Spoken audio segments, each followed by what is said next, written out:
राज्यात आजही मुसळधार पावसाचा इशारा देण्यात आलेला आहे। महाराष्ट्रात पुढील 24 तासांसाठी ठाणे, पालघर आणि रायगड या जिल्ह्यांना पावसाचा रेड अलर्ट देण्यात आलेला आहे। तर दुसरीकडे मुंबई, रत्नागिरी, सिंधुदुर्ग, गडचिरोली या जिल्ह्यासह कोल्हापूर घाट परिसरात पावसाचा ऑरेंज अलर्ट देण्यात आलेला आहे। IMDने वर्तवलेल्या अतिवृष्टीच्या अंदाजानुसार आपत्कालीन परिस्थितीमध्ये सर्व जिल्हा प्रशासनांना अधिक सतर्क राहण्याच्या सूचना देण्यात आल्या आहेत।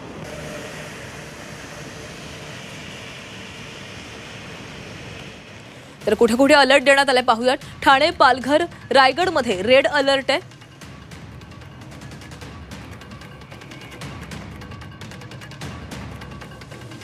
तर मुंबई शहर, मुंबई उपनगर, रत्नागिरी, सिंधुदुर्ग, गडचिरोली, कोल्हापूरमध्ये ऑरेंज अलर्ट आहे। प्रमाण तिथं कमी झालेलं असेल मुंबईमध्ये आणि ऑरेंज अलर्ट दिला गेलेला आहे। आणि पुण्याचा जर विचाराल तर पुणे शहर आणि पुणे जिल्ह्यासाठी येलो अलर्टच आहे।